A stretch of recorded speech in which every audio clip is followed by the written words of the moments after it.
नमस्कार, स्वागत है आप सभी का 5 के प्रहार में। मैं हूं आपके साथ हेमंत कुमार। आज का मुद्दा है 17 साल बाद इंसाफ, क्योंकि जयपुर में करीब 17 साल पहले हुए सीरियल बम ब्लास्ट के दौरान जिंदा मिले बम केस में चारों दोषियों को आजीवन कारावास की सजा सुनाई गई है। कोर्ट ने 600 पेज का अपना फैसला दिया है। 13 मई 2008 को जयपुर में 8 सीरियल ब्लास्ट हुए थे। 9वां बम चांदपोल बाजार के गेस्ट हाउस के पास मिला था। बम फटने के 15 मिनट पहले इसे डिफ्यूज कर दिया गया था। चारों आतंकियों को इंडियन पेनल कोड की 4 धाराओं, unlawful activity prevention act UAPA की 2, विस्फोटक पदार्थ कानून की 3 धाराओं में दोषी ठहराया गया और इन धाराओं में अधिकतम आजीवन कारावास की सजा का प्रावधान है, जिसमें कोर्ट ने सजा सुनाई है। इसी पर आज करेंगे चर्चा, लेकिन पहले देखिए ये रिपोर्ट है। जयपुर 2008 जिंदा बम केस में 4 दोषियों को उम्र कैद।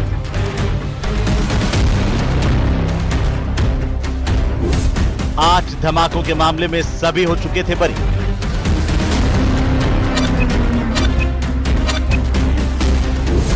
बम फटने के 15 मिनट पहले डिफ्यूज कर दिया गया था। ये बहुत अच्छा फैसला हुआ है, आज होना भी चाहिए था, क्योंकि हजारों आदमियों के घायल हुए हैं। फैसला बहुत बढ़िया हुआ है। 17 साल तक भी पीड़ितों को कोई न्याय नहीं मिला। तो सभी जो इस मामले में मुलजिमान थे, सभी को कोर्ट ने आज आजीवन कारावास की सजा कोर्ट ने सुनाई। 13 मई 2008 को चांदपोल के रामचंद्र मंदिर के पास मिले थे जिंदा बम। जयपुर सीरियल ब्लास्ट में हुई थी 71 लोगों की मौत। 17 साल बाद इंसाफ। तो आखिर इस पूरे मामले में 17 साल के बाद एक लंबा समय और जिसके बाद में यह फैसला आया और इसे लेकर के लगातार इंतजार किया जा रहा था कि आखिरकार जयपुर को दहलाने वाले आतंकियों को सजा क्या होगी, हर कोई जानना चाहता था। आज जब फैसला आया तो इसे लेकर कई तरह की प्रतिक्रियाएं भी आई। हम इसी पर आज चर्चा करेंगे। हमारे साथ खास मेहमान है। सबसे पहले मैं परिचय करवा दूं, शैलेंद्र गुर्जर हमारे साथ हैं, प्रवक्ता भारतीय जनता पार्टी के। नितिन सारस्वत हमारे साथ हैं, प्रवक्ता कांग्रेस पार्टी के। और साथ ही साथ हमारे साथ हैं, आपको बता दें कि मितुल जैन साहब वरिष्ठ पत्रकार, वरिष्ठ अधिवक्ता हैं राजस्थान हाईकोर्ट के, और साथ ही साथ वरिष्ठ पत्रकार के तौर पर आशुतोष रावत भी हमारे साथ हैं। आप सभी का बहुत स्वागत है। और सबसे पहले तो मितुल जैन साहब, आप ही से शुरुआत करेंगे। थोड़ा सा ये हम समझना चाहते हैं कि 17 साल का एक लंबा सफर और लंबा इंतजार, जिसमें इसी मामले को लेकर के बम ब्लास्ट हुए, 8 बम ब्लास्ट हुए। उस मामले में पहले भी निचली अदालत ने फैसला सुनाया था फांसी का, और हाई कोर्ट ने उसमें बरी कर दिया। और आज जो फैसला हुआ, क्या अंतर है इस मामले में और हम इसे कैसे समझ पाएं लीगली तौर पर? जी हेमंत जी, देखिए हेमंत जी, जो आठ ब्लास्ट का जो मुकदमा था जिसमें डेथ सेंटेंस दिया था निचली अदालत ने, उसको माननीय हाई कोर्ट ने ओवरटर्न कर दिया था। उसके पीछे टेक्निकल ग्राउंड्स थे, कुछ प्रोसीजरल लैप्सेस थे इन्वेस्टिगेशन में, और उसके आधार पर जो है उनको एक्विटल कर दिया गया था। लेकिन जो ये मामला है, ये दूसरा मामला है जिसमें एक जिंदा बम जो था, जो फटा नहीं था, और उसकी साजिश और उसको इम्प्लांट करने की वजह से ये दूसरा मुकदमा जो चल रहा था, और इस मुकदमे में लाइफ सेंटेंस दिया है। मेरे हिसाब से लाइफ सेंटेंस जो दिया है वो बिल्कुल जायज है, क्योंकि जितना बड़ा धमाका था और जितने लोगों की जान गई थी और जो ग्रेविटी ऑफ द ऑफेंस थी, उसके हिसाब से मेरा ये मानना है कि माननीय न्यायालय ने बिल्कुल एकदम सही निर्णय दिया है। लेकिन मितुल जैन साहब, ये कैसे अलग है उससे, और क्या ये जब हाई कोर्ट में अपील में जाएगा तो ये स्टैंड करेगा निचली अदालत का ये आदेश? इसको कैसे देखें हम, क्योंकि कई तरह की आशंकाएं हैं सर। जी हेमंत जी, देखिए डिटेल्ड ऑर्डर तो अभी नहीं है जी। मेरे पास जो डिटेल्ड ऑर्डर है, डिटेल्ड ऑर्डर को देखने के बाद ही पता चल पाएगा कि किन ग्राउंड्स के ऊपर जो है माननीय न्यायालय ने इनको लाइफ इम्प्रिजनमेंट की सजा सुनाई है। मैं आपको ये भी बता दूं कि जो फैसला जिसको हाई कोर्ट ने ओवरटर्न किया था, जो कि डेथ सेंटेंस का था, वो भी अभी सुप्रीम कोर्ट में पेंडिंग है, जहां पर बॉम्ब ब्लास्ट पीड़ित एवं राज्य सरकार दोनों की तरफ से जो एसएलपी है वो पेंडिंग है अभी माननीय उच्चतम न्यायालय के समक्ष। जी चलिए, मैं आता हूं आशुतोष रावत साहब, इसे आप कैसे देख रहे हैं? एक लंबा इंतजार, 4 आतंकी और 71 लोगों की जान उस वक्त गई, पूरा का पूरा जयपुर शहर दहल गया। एक ही सवाल था कि आखिरकार कौन इतना बड़ा दरिंदा होगा जिसने ये करतूत की। 8 ब्लास्ट देख के बाद हालांकि एक बम जो है वो डिफ्यूज किया गया था और उसी मामले को लेकर के आज कोर्ट की तरफ से ये सजा का ऐलान। देखिए हेमंत जी, 2008 में हुआ और आज 17 साल के बाद में जो कोर्ट का निर्णय आया है उसे एक बहुत सुखद निर्णय के तौर पर तो मैं नहीं देखता हूं, क्योंकि उस जो केस की भयावहता थी वो आज भी आप याद करते हैं तो आपकी रूहें कांप जाती हैं। जिस तरह के दृश्य उस समय हमने 2008 में देखे, 13 मई को मंगलवार का दिन था, लेकिन निश्चित तौर पर कोर्ट ने जो जिंदा बम एक बरामद किया था, जो सबसे बड़ा बम बताया जा रहा था, जो 8 बम ब्लास्ट हुए थे उनसे भी ज्यादा इंटेंसिटी का यह बम था जिसको जिंदा डिफ्यूज किया था पुलिस ने। और उसके बाद में उस केस पर आज जो निर्णय आया है, मुझे लगता है कि शायद जो उसके पीड़ित लोग रहे हैं, जो उसमें जिन्होंने अपनी जान गंवाई या जो घायल हुए, 71 से ज्यादा लोग लगभग जिनकी मौत हुई और 185 से ज्यादा लोग घायल थे, आज निश्चित तौर पर उनके लिए एक सुकून भरा दिन होगा कि कम से कम अपराधियों को न्यायालय ने सजा सुनाई है। हालांकि अभी देखना यह होगा कि ऊपरी अदालतें किस तरह का निर्णय लेती हैं, क्योंकि इस केस की जो भयावहता थी, जो इस केस की वजह से जो उसका इंपैक्ट था, जो डेंसिटी थी, वो निश्चित तौर पर आज भी जिनको याद आती है, जो उस समय वहां उस दृश्य को जिन्होंने अपनी आंखों से देखा है, उनकी रूहें कांपती हैं। तो लेकिन हमको न्यायालय के इस निर्णय का कम से कम आज के दिन पर हम संतोष व्यक्त कर सकते हैं। हालांकि अभी भी इस मामले में जो 13 आरोपी बनाए गए थे उनमें से 3 फरार हैं, तो ऐसे में भारतीय न्याय व्यवस्था, पुलिस व्यवस्था पर एक सवालिया निशान मेरे हिसाब से निश्चित तौर पर खड़ा होता है कि 3 लोग आखिर 17 साल के बाद भी पुलिस की पहुंच से कैसे दूर हैं। नितिन सारस्वत जी, 17 साल का एक लंबा सफर, और आपको लगता है जयपुर की जनता के साथ आज इंसाफ हुआ है, न्याय हुआ है? देखिए हेमंत जी, मैं सबसे पहले तो ये कहना चाहता हूँ कि आप मेरे को थोड़ा सा टाइम देंगे, मैं पूरे आपके दर्शकों को ये पूरा केस समझाना चाहता हूँ। सबसे पहले ये समझिए कि जो 71 लोगों की जानों के गुनहगार हैं, अगर उनको ऐसी सजा हो रही है तो मुझे नहीं लगता कि किसी के भी साथ ये न्याय है, कम से कम उन परिवारों के साथ जिन्होंने ये दंश झेला है। मैं थोड़ी सी टाइमलाइन समझाना चाहता हूँ। 13 मई 2008 को जब यहाँ भाजपा की सरकार थी, यहाँ पे बम ब्लास्ट हुआ और 71 लोगों की जान चली गई। इस केस की इन्वेस्टिगेशन हुई और 13 सितंबर 2008 को एक क्लोजर रिपोर्ट सबमिट हुई, जो भाजपा की सरकार इस समय यहां थी और उसने क्लोजर रिपोर्ट सबमिट की इसके ऊपर। इसके बाद में 2019 में सभी आरोपियों को, यह जिंदा बम केस जो मिला वो अलग था, जो अदर केस थे जिसके अंदर लोगों को जाने गई, उसके अंदर वो क्लोजर रिपोर्ट क्या नाम थे, 2019 में जब हमारी सरकार थी तो लोअर कोर्ट में सभी आरोपियों को फांसी की सजा हुई। उसके बाद में ये हाई कोर्ट में केस गया। अब आप समझिए, हाई कोर्ट ने उन सभी आरोपियों को, जहां भाजपा की सरकार थी और उन्होंने कहा कि जो ये क्लोजर रिपोर्ट जो सबमिट की गई और जो पुलिस ने जो कार्रवाई की तत्कालीन भाजपा सरकार के दौरान, कहा कि इन्होंने इस तरीके की कार्रवाई की है कि हम इनको ये साबित ही नहीं कर पाए। अब साबित क्या करना था? 3 चीज साबित करनी थी। बम विस्फोट हुआ था, ये बात क्लियर थी, एक फैक्ट था कि बम विस्फोट गया और 71 लोगों की जान गई। साबित करना था कि दिल्ली से जयपुर आने जाने का बस और ट्रेन का सफर इन लोगों ने किया है। दूसरा, साइकिल खरीदने का कि इन लोगों ने साइकिल खरीदी। और तीसरा, साबित करना था कि इन्होंने बम लगाए। अब आप समझिए इन तीनों चीजों में क्या हुआ। केवल पुलिस ये साबित कर पाई जो फैक्ट था कि बम विस्फोट हुआ। पुलिस ने क्या किया? ब्लास्ट की जिम्मेदारी करने वाले को पकड़ा, लेकिन वो साबित ही नहीं कर पाई। क्यों? क्योंकि जिस साइबर कैफे से उसने ये सबूत दिया था कि हमने बम विस्फोट किया है, ना वहां सीपीयू जब्त किया, ना वहां प्रॉपर शिनाख्त कर पाए, ना वहां पे कोई और चीज। सुनिए, एक बार सुनिए, आने जाने का कोई चीज नहीं कर पाए, साइकिल खरीदने का कोई सबूत नहीं दे पाए, और उसके अंदर बिलों के अंदर गड़बड़ी हो गई, वो अलग बात होता। जिस साइबर कैफे वाले को पकड़ा, 400 किलोमीटर दूरी थी जहां पे उसको पकड़ा गया था, एक ही दिन में नोटिस तामील करवा दिया, जो पॉसिबल नहीं था। कोर्ट ने एक दिन में पकड़ लिया। और सुनिए, आप समझिए, तीसरा, आरोपी ने कहा कि मैं लाई डिटेक्टर टेस्ट, उसकी मांग करता हूं कि लाई डिटेक्टर टेस्ट हो। पुलिस ने मना कर दिया कि नहीं, हम लाई डिटेक्टर टेस्ट नहीं करेंगे। चौथा, साइकिल खरीदने वाले आतंकियों की पहचान ही नहीं करा पाए। पांचवा, पुलिस अधिकारी ने तमाम नियम तोड़ के जेल में मिलने का, वो शिनाख्त करवाने का काम किया। ट्रेन और बस में आरोपियों की पहचान करवाने वाले गवाही नहीं ले पाए। उसके बाद में साइकिल के बिलों में हेराफेरी कर दी, जो कोर्ट ने पकड़ ली। और भी कई सारी चीजें जो मैं आपको बता सकता हूं, तीनों चीजों में से कोई चीज नहीं कर पाए। उस चार्जशीट के आधार पे बाकायदा डॉक्यूमेंटेड, मैं वही खोल के बड़ा पढ़ रहा हूं, उसके आधार पे उन लोगों को बरी कर दिया गया। अब ये अलग केस था। आप ये बताइए, जो 17 साल बाद में 71 लोगों के, जिनके ऊपर 71 लोगों के परिवारों को बर्बाद करने का आरोप, जिनकी मौत का आरोप है, और उनको आप आजीवन कारावास की, कौन संतुष्ट हो सकता है? किस तरीके से संतुष्ट हो सकता है? तो ये एक कच्चा चीटा है। यही लगातार कहते थे कन्हैया लाल वालों को फांसी होगी, लेकिन आज भी एनआईए में केस चल रहा है, कोई फांसी नहीं है। एक छोटी सी टिप्पणी में मैं मितुल जैन साहब आपसे लूंगा, जो नितिन सारस्वत कह रहे हैं उसके पास में बीजेपी के पास आऊंगा। मितुल जैन साहब, जो नितिन सारस्वत कह रहे हैं, क्या वो ठीक तर्क है?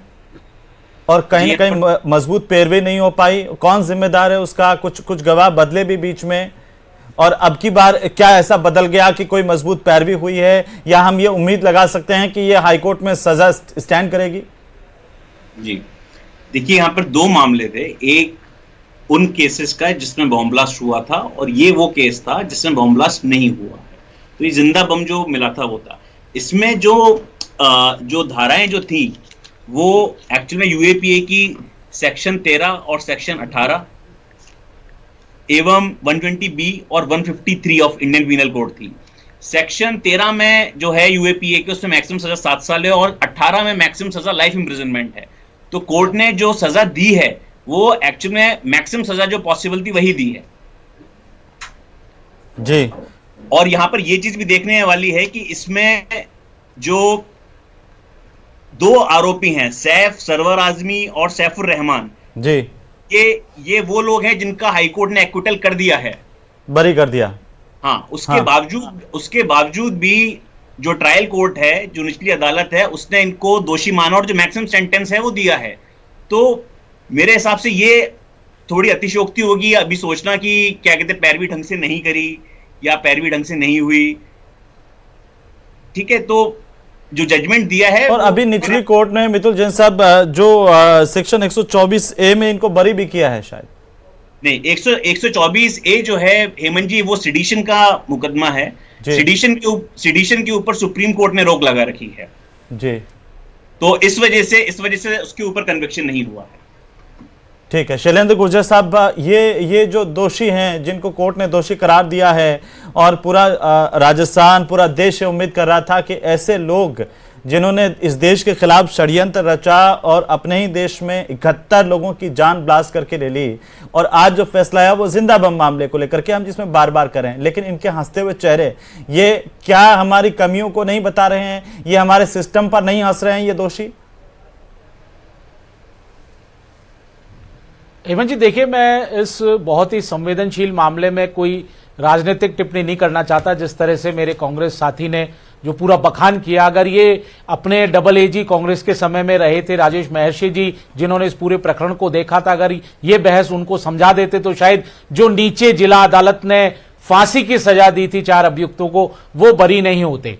वो एक अलग विषय है, लेकिन ये विषय बहुत ही गंभीर है और ये मानवता को शर्मसार करने वाला है, क्योंकि आज भी हमारा जो जयपुर है वो इस बम धमाके की जब भी कोई खबर आती है तो दहल जाता है और पुरानी यादें ताजा हो जाती हैं, जिसमें लगभग 185 से अधिक लोग घायल हुए थे, 71 से अधिक लोग उसमें शहीद हो गए, एक तरह से उनकी मृत्यु हो गई थी। तो निश्चित तौर पर जो आज फैसला आया है ये कहीं ना कहीं न्याय को झलकाता है, क्योंकि जब पिछली जिला अदालत ने इन 4 मुलजिमों को बरी कर दिया था, उन में बाद में फिर इनके खिलाफ जो जिंदा बम मिला उस पे इन्वेस्टिगेशन FIR दर्ज हो रखी थी, उस पे चार्जशीट फाइल हुई सप्लीमेंट्री, और आज 17 साल बाद इन 4 को जो पहले मुख्य जो केस था उसमें बरी हो गए थे, आज उनको उम्र कैद की सजा हुई है। तो कहीं ना कहीं ये बताता है कि न्याय पहले फांसी की सजा आज भी विश्वास है। इन्हीं निचले कोर्ट से हो चुकी थी जिसमें हाईकोर्ट में जाकर के बरी हो गए थे। बिल्कुल,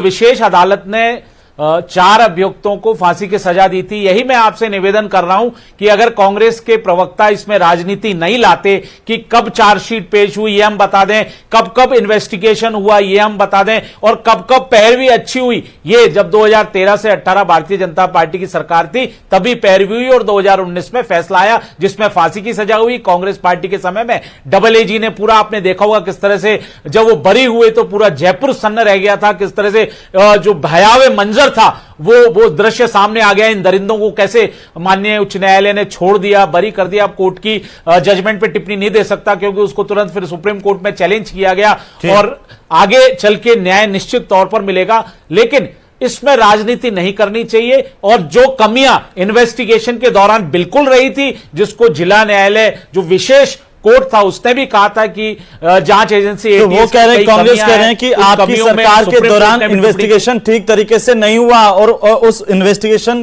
की खामियों की वजह से उनको ऊपर फायदा मिला। और क्या, मेरा सवाल यही है कि क्या हम इतने संवेदनशील मसले पर भी संवेदनशील नहीं है, संवेदनहीन है, जो हमारी जांच को हम ठीक तरीके से नहीं कर पाए हो ताकि जो लोग मारे गए उनको हम न्याय दिला सकते। 17 साल लग गए सर। जब हम बार बार स्पीड ट्रायल की बात करते हैं तो क्या इस तरह के मामलों में स्पीड ट्रायल नहीं हो सकती थी? क्या इस तरह के मामलों में, ये तो देश की सुरक्षा का गंभीर मामला है कि यहां पर कोई बम ब्लास्ट करके चला जाए। नहीं, निश्चित तौर पर देखिए विशेष अदालत ने इसको प्रायोरिटी पे लिया और आपने देखा होगा इसमें बहुत वॉल्यूमिनस डॉक्यूमेंट्स थे, 1270-90 तो गवाह थे, 3000 से ऊपर जो कागज थे वो सबमिट हुए थे, डॉक्यूमेंट्री एविडेंस थे, और किस तरह से गवाहों को बार बार तलब करना, जो साक्ष्य हैं, सबूत हैं, उनको कोर्ट में पेश करना, एक बहुत लंबी प्रक्रिया निश्चित तौर पर गुजरी। लेकिन उस समय जिला अदालत ने, जो विशेष कोर्ट था, उसने फांसी की सजा दी थी। कहीं ना कहीं राहत महसूस की गई थी, कुछ ठंडे छींटे लगे थे जयपुर वासियों पे क्योंकि इस तरह का कृत्य हुआ। और किन्होंने इस कृत्य को किया, वो इंडियन मुजाहिदीन है और उसके पीछे आपने देखा होगा पीएफआई का भी कनेक्शन कहां निकल कर आया और भारतीय जनता पार्टी ने जो आतंकवादी संगठन पीएफआई था उसको बैन करने का काम किया। कांग्रेस पार्टी बड़ी समस्या यह है कि हम सिस्टम पर नहीं जाना चाहता। हम अगर इस सिस्टम को सुधार लेते तो ये राजनीति में नहीं जाना चाहता या बीजेपी की गलती हो सर, उस सिस्टम को क्या हम आज दुरुस्त कर पाए हैं? क्या जब हम स्पीड ट्रायल की बात करते हैं उस दौर में हम 17 साल बिल्कुल सिस्टम को दुरुस्त किया है। हेमंत जी, सिस्टम को दुरुस्त किया है। 104-5 एडिशनल गवाह इसमें पुलिस ने लिए उनके, और उन्हीं के एविडेंस पर इन चारों को उम्र कैद की सजा हुई है। नितिन सारस्वत, क्या ये जो दोषी हैं वो तत्कालीन एएजी राजेश महर्षि पर हंस रहे हैं या हमारे सिस्टम पर हंस रहे हैं? देखिए, मैं फिर दोबारा से हेमंत जी आपसे और आपके पैनल में जितने लोग बैठे हुए राजस्थान की जनता से बहुत ही विनम्रता के साथ पूछना चाहता हूं, क्या जो वो बम ब्लास्ट हुए, उन्होंने एक साथ जो बम रखे, क्या जो बम ब्लास्ट हुए और उनमें से एक जो डिफ्यूज नहीं हुआ, क्या हम उन्हें अलग अलग करके देख सकते हैं? क्या हम ये देख सकते हैं कि जो बम डिफ्यूज नहीं हुआ और उस पे हम उनको जो ये सजा मिली है उस पे हम वो अपनी स्पीड थपथपा सकते हैं? जबकि हाईकोर्ट की टिप्पणी है कि जो वो क्लोजर रिपोर्ट जो उन्होंने सबमिट की उसमें तमाम तरीके की वो एक भी चीज साबित नहीं कर पाए और उसी के आधार पे वो बरी हुए। क्या आज वो सवाल पूछना विशेष अदालत ने क्यों दी? विशेष अदालत ने फांसी की सजा क्यों दी? उन्हीं एविडेंस पर दी ना, तो आप इस पे ना जाए, राजनीति नहीं करें। मैं निवेदन करता हूं कांग्रेस के साथी से, ये राजनीति नहीं बनाए, इसको राजनीतिक दृष्टि से नहीं देखें। अगर मेरा एक भी, मैंने हाईकोर्ट का ऑर्डर पढ़ा है, मैंने अपनी तरफ से कुछ भी नहीं बनाया। क्या 71 लोग जो हमारे शहीद हुए उनके लिए आप एक सबूत नहीं जुटा पाए? उस डिस्क्लोजर रिपोर्ट में तमाम खामियां रह गई और आप कुछ कर ही नहीं पाए। क्या उसके ऊपर सवाल उठाना क्या ये राजनीति है? क्या उन लोगों के लिए जो इंसाफ मांगना राजनीति है? क्या इस बात पे पीठ थपथपानी चाहिए कि जो जिंदा बम था उसके ऊपर बस उनको वो हो गया? नहीं तो फांसी होनी चाहिए थी और तुरंत फांसी होनी चाहिए थी। मैं ये कह रहा हूं, और हमारे टाइम पे मैंने कहा उसमें एक बार अगर सबको, पूरी राजस्थान की जनता और पैनल में बैठे सब लोगों को पता है कि एक बार जो क्लोजर रिपोर्ट जो सबमिट हो गई, जो फैक्ट आ गए सामने, उसी के ऊपर सारा केस चलता है। और आपने वो सब केस इतनी कमजोर पैरवी की जिसका नुकसान यहाँ की जनता को हुआ, जिसके कारण उनको न्याय नहीं मिल सका। ये बात हर कोई जानता है। मैं फिर ये कह रहा हूं कि अगर हाईकोर्ट विशेष कोर्ट ने उनको फांसी की सजा दी या नहीं दी, ये बताइए ना। गए अरे मैं ये कह रहा हूं, विशेष हाईकोर्ट अदालत ने उनको फांसी की सजा दी नहीं थी। हाई कोर्ट में बरी किस ग्राउंड पे हुए, कौन उसकी पैरवी कर रहा था, कांग्रेस के कौन डबल एजी थे कांग्रेस सरकार की नियुक्त के द्वारा। आपकी तुष्टीकरण की नीति पूरी भारत जानता है, पूरा राजस्थान जानता है। आप इस तरह के राजनीतिक दृष्टिकोण से इस गंभीर मुद्दे को नहीं ले जाए। पाटला एनकाउंटर पर किसने आंसू बहाए थे? सोनिया गांधी जी पाटला एनकाउंटर पे क्यों आंसू बहा रही थी? क्यों आपने कश्मीर के आतंकवादियों पर आपने आंसू बहाए? क्यों उनको दिल्ली बुलाकर उनसे गलवैया करी? हेमंत जी, मैं कुछ कहना चाहूंगा। मैं आ रहा हूँ सर। भारत की जमीन पे लाने वाली भारतीय जनता पार्टी, आ रहा हूँ। पीएफ के साथ अलायंस बनाना भारतीय जनता पार्टी, पुलवामा में आईडीएक्स है, आज तक इनको नहीं पता। अब आप सारी जगह चले जाएंगे लेकिन इस मसले पर नहीं आएंगे क्या? मैं मितुल जैन साहब, आप कुछ कहना चाह रहे हैं? एक सेकंड सर, मितुल जैन साहब कुछ कहना चाह रहे हैं? देखिए हेमंत जी, एक कोर्ट से नीचे कन्विक्शन हुआ, उसकी जब अपील की गई तो माननीय उच्च न्यायालय ने एक्विटल किया। यहां पर जो कांग्रेस और भाजपा के साथी जो हैं, जिस तरीके से आरोप और प्रत्यारोप लगा रहे हैं, उससे कहीं ना कहीं माननीय उच्च न्यायालय की जो निर्णय है उसको भी संशय में डाला जा रहा है। लेकिन न्यायिक व्यवस्था जो है वो अलग मेजर्स और अलग बेंचमार्क्स में चलती है। वो जो डिसीजन है वो फाइनल डिसीजन नहीं है। वो डिसीजन अभी माननीय उच्चतम न्यायालय के समक्ष पेंडिंग है। अगर उस डिसीजन में कुछ भी गलत होगा तो मुझे पूरी उम्मीद है कि माननीय उच्चतम न्यायालय जो है उसको रिवर्स करेगा। जहां तक रही आज के फैसले की बात, आज का जो फैसला है वो सिर्फ और सिर्फ इस हद तक है कि जो लाइव बम नहीं फटा था उसमें कितनी सजा दी जा सकती है। सेक्शन 18 जो है यूएपीए का, जो कि लगा हुआ था अक्यूज्ड के ऊपर, उसमें मैक्सिमम सजा ही लाइफ सेंटेंस है, लाइफ इंप्रिजनमेंट है। तो जो मैक्सिमम सजा जब कोर्ट दे दे तो इसका मतलब यह है कि एक तो इन्वॉल्वमेंट जो है अक्यूज का वो कंप्लीट है, दूसरा जो ऑफेंस की जो ग्रेविटी है वो बहुत ज्यादा है। जी, ये सारी चीजें हैं सर, लेकिन सिर्फ एक छोटा सा सवाल यह है कि 17 साल तक ये केस क्यों चलता रहा? क्या हमें स्पीडी ट्रायल में से डाल सकते थे या फिर और जल्दी इस पूरे मामले के अंदर निर्णय आ सकता था? एक लंबा वक्त लग गया सर। जी हेमंत जी, ये बिल्कुल मैं इस बात से अग्री करूंगा कि 17 साल एक बहुत लंबा समय है।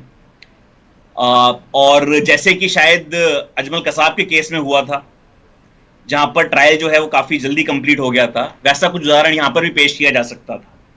लेकिन जो भी है, मैं ये कहना चाहूंगा कि देर आए लेकिन दुरुस्त है। दुरुस्त आया जी। लेकिन न्याय की एक अवधारणा ये भी है कि न्याय हो लेकिन होता हुआ दिखना भी चाहिए। समय पर वक्त पर न्याय मिले, उसे हम न्याय की परिभाषा के अंदर ला सकते हैं। ये भी जानकार कहते हैं। हमारे साथ में पूर्व पुलिस अधिकारी जी। एक चीज और मैं बताना चाहूंगा जी कि no one shall be condemned guilty until heard. ये भी एक सिद्धांत है कि किसी को बिना सुने बिना आप किसी को गिल्टी हेल्ड नहीं कर सकते। जब गवाह इतने सारे हैं, डॉक्यूमेंट्स इतने सारे हैं, उन सबको अच्छे तरीके से सूक्ष्म रूप से देखना, उसकी विवेचना करना, उन सारी चीजों में टाइम लगता है। राजेंद्र त्यागी जी हमारे साथ जुड़ चुके हैं, पूर्व पुलिस अधिकारी। त्यागी साहब, पुलिस की इन्वेस्टिगेशन को लेकर के जयपुर ब्लास्ट मामले में लगातार शुरू से ही सवाल उठते रहे कि इन्वेस्टिगेशन में कई खामियां थी जिनका आगे जाकर के को फायदा मिला। जो आरोपी थे, जो निचली कोर्ट से दोषी साबित हुए, लेकिन हाईकोर्ट में जाकर के बरी हो गए। अब जिंदा बम मामले को लेकर के फैसला आया है। त्यागी साहब, क्या कहना चाहते हैं आप? देखिए, बहुत अच्छा फैसला आया है न्यायालय द्वारा, मगर मेन चीज ये है कि जो इनको सजा मिली है, जिसकी आजीवन कारावास मिला है, मेरा तो मानना है कि इनको सजा, पूरी एक सजा मिलनी चाहिए थी, टिल डेथ तक इनको रहना चाहिए था। जो इन्होंने जितना गंभीर अपराध किया है, उस अपराध की सारी जिंदा बम मामले के अंदर अधिकतम सजा जो है वो जितनी धाराएं लगी थी उसमें अधिकतम सजा उम्र कैद की है सेक्शन 18 में यूएपीए में। उम्र कैद में भी सर, उम्र कैद में भी वो उम्र कैद का ही एक वो है। मेरा मानना है कि उम्र कैद का ही है। बिल्कुल जो इन्वेस्टिगेशन के उससे हुआ है, सजा बहुत सही है कि भाई आजीवन कारावास मिला है। और मगर अभी जो वकील साहब ने फरमाया कि आगे भी इनको रिपोर्ट, इनको अभी अपील करने का भी है, तो अब भी मेरा तो यह है कि इसके ऊपर अभियोजन पक्ष पूरा आगे तक इनको आगे लेके जाए और इस सजा को बरकरार रखे और इनको आजीवन कारावास की कठोर सजा मिले। कठोर सजा मिले। आशुतोष रावत साहब, देखिए जो कांग्रेस सवाल उठा रही है कि बीजेपी के सरकार के दौरान हुआ और उसके बाद इन्वेस्टिगेशन में कई खामियां रही जिनका फायदा पहले इन्हें मिल चुका है। अभी आपको इस केस को लेकर के क्या लग रहा है कि क्या सरकार ने अब मजबूत पैरवी भी की और 4-5 गवाह एड ऑन किए हैं इस पूरे मामले को लेकर के, और उसकी बदौलत तो ये जो उम्र कैद जो अभी वकील साहब जैन साहब समझा रहे थे कि ये अधिकतम सजा का प्रावधान इसमें जितना है उतना कोर्ट ने सजा का ऐलान किया है। देखिए हेमंत जी, मुझे लगता है कि राजनीतिक दल निश्चित तौर पर राजनीति हर विषय पर करते हैं और आज भी कर रहे हैं, लेकिन न्यायिक व्यवस्था और पुलिस व्यवस्था दो ऐसे सिस्टम हैं जिनकी कमियां और जिनके बेनिफिट्स का फायदा उठाते हैं यह तमाम अपराधी लोग। तो निश्चित तौर पर एक बार देश में इस विषय पर चर्चा होनी चाहिए कि न्यायिक व्यवस्था और पुलिस व्यवस्था, पुलिस की जो जांच करने का तरीका है, उन पर आखिरकार सवालिया निशान बार बार लगते हैं और कई बार सवालिया निशान उठते हैं अदालतों के फैसले पर, क्योंकि अदालतों के फैसले करने के तरीके बहुत अलग होते हैं। वो साक्ष्य और गवाहों पर आधारित होते हैं। उनको साफ दिख रहा है कि बम ब्लास्ट हुए, लेकिन उसके बावजूद भी उनके सामने मजबूरियां रहती हैं। तो मुझे लगता है कि सवालिया निशान राजनीतिक दलों से ज्यादा इन तमाम व्यवस्थाओं पर खड़े करने चाहिए और उसका समाधान हमको ढूंढना चाहिए। हेमंत, मेरे मन में बार बार एक सवाल यह आता है कि जो जिस मामले के अंदर 71 लोगों की मौत हुई, जिसमें बम ब्लास्ट हुए, वो मामला इतना ज्यादा गंभीर था और एक बम जो नहीं फटा, जिंदा बम मामला, इसमें उम्र कैद हुई है, उसमें फांसी हुई थी, फांसी हुई, वो बरी हो गए। अब उम्र कैद वालों को आगे बेनिफिट उसका मिलेगा नहीं मिलेगा, ये बहुत बार बार मेरे मन में जैन साहब सवाल आता है। जी हेमंत जी, देखिए जो दोनों अलग अलग मुकदमे हैं, एक्विटल पहले हो चुका है, उस ऑर्डर को स्टे नहीं किया है सुप्रीम कोर्ट ने, तो अगर बेनिफिट मिलना होता तो वो ट्रायल कोर्ट के ऊपर भी बाइंडिंग होता, लेकिन वो बाइंडिंग नहीं है जी। वो फैसला, तो इसीलिए जो एक्विटल अक्यूज थे सैफुर रहमान और हाशमी, उसके बावजूद उनको लाइफ इंप्रिजनमेंट दी है, तो उस फैसले का इस फैसले के ऊपर कोई असर नहीं पड़ेगा। रही दूसरी बात कि हमें शायद ये डर सता रहा है कि कहीं जो हाईकोर्ट ने पहले जो फैसला दिया था कि जिसमें कन्विक्शन को एक्विटल में कन्वर्ट कर दिया था, दोष मुक्त कर दिया था जी, तो उसमें मेरा ये कहना है कि जो उस समय की सरकार से गलती हुई, वो गलती इस समय की सरकार ना दोहराए, क्योंकि कहीं ना कहीं उसमें प्रोसीजरल लैप्सेस थे इन्वेस्टिगेशन में और कहीं ना कहीं पैरवी के दौरान कुछ कमी रही, जो कि खुद भाजपा के प्रवक्ता ने अभी कहा है कि उस टाइम जो भी कांग्रेस की सरकार थी। मेरा ये मानना है कि इस समय भाजपा की जिम्मेदारी बनती है कि उस हिसाब से पैरवी करे। अब हम इसको गंभीरता से लें और आगे तक ये जाए तो वहां पर पैरवी में किसी तरह की कोई दिक्कत नहीं हो, जिस तरीके से पहले पैरवी को लेकर के सवाल उठे। फिलहाल बहुत शुक्रिया चर्चा में शामिल होने के लिए। कुल मिलाकर के एक फैसला है, मरहम के तौर पर इसे देखा जा रहा है, लेकिन आशंकाएं भी है। देखते हैं कि आगे आखिरकार इस फैसले का भविष्य क्या हो पाता है, वो आने वाला वक्त तय करेगा। नमस्कार।